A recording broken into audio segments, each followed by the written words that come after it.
Students, आज हम discuss करने जा रहे हैं लिनैक के बारे में। लिनैक यानी लीनियर एक्सीलरेटर।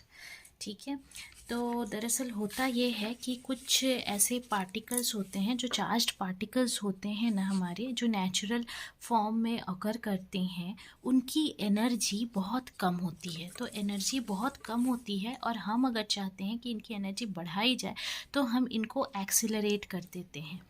ठीक है, तो एक्सीलरेट करने के लिए हमको किस चीज़ की ज़रूरत पड़ती है? पोटेंशियल, हाई पोटेंशियल, और साथ में हमको ज़रूरत पड़ती है हाई वैक्यूम की। ये दोनों चीज़ की ज़रूरत पड़ती है ताकि कोलिजन के समय कोई भी एनर्जी लॉस ना हो। तो अगर हम चार्ज्ड पार्टिकल लेते हैं एक वैक्यूम ट्यूब के अंदर में, ठीक है, और उसको सक्सेसिवली पास करवाते हैं एक्सीलरेटिंग पोटेंशियल डिफरेंस की मदद से, तो फिर इनकी एनर्जी जो है उसको काफ़ी हद तक बढ़ाई जा सकती है। और यही प्रिंसिपल है आपके लीनियर एक्सीलरेटर का।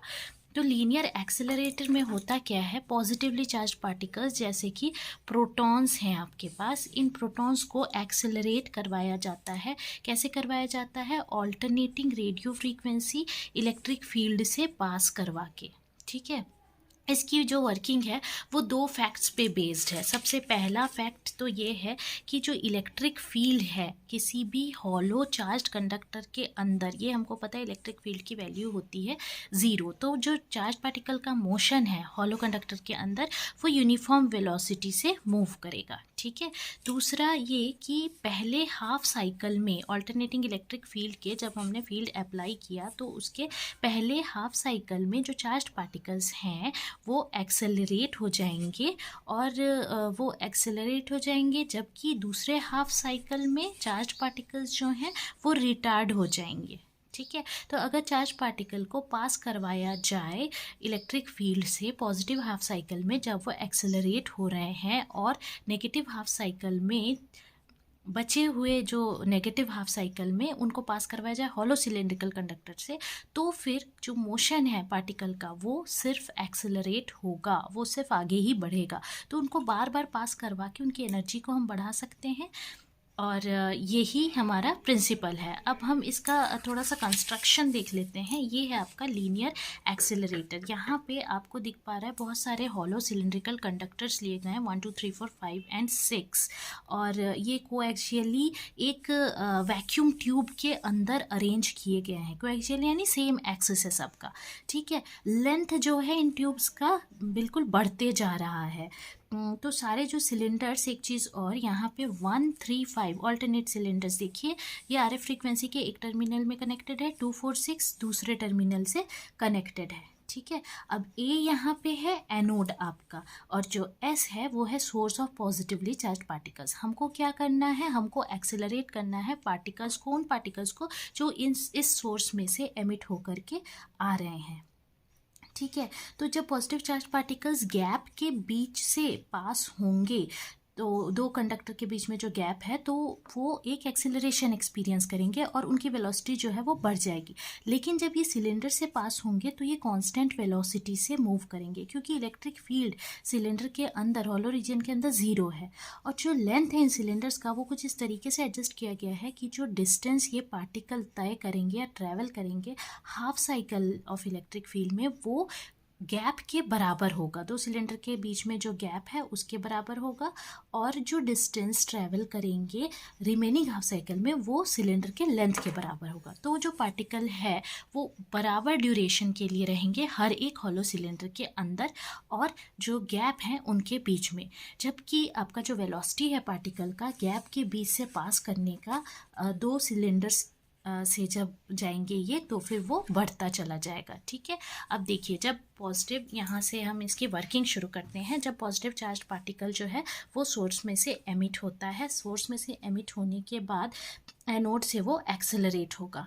ठीक है, उसके बाद वो सिलेंडर 1 में एंटर करेगा। अब वहाँ पे वेलोसिटी कुछ इंक्रीज़ नहीं हुई है सिलेंडर के अंदर में। अब मान लेते हैं कि जब पार्टिकल सिलेंडर 1 से निकल रहा है तो सिलेंडर 1 पॉजिटिव पोटेंशियल में और सिलेंडर 2 जो है वो नेगेटिव पोटेंशियल में। तो जैसे ही वो 1 से निकला तो पॉजिटिव चार्ज पार्टिकल जो है वो एक्सेलरेट हो गया 2 के तरफ। कहाँ पे? दोनों के बीच में जो गैप है वहाँ पे। जैसे ही 2 में एंटर किया पार्टिकल फिर कांस्टेंट वेलोसिटी से मूव करने लग गया।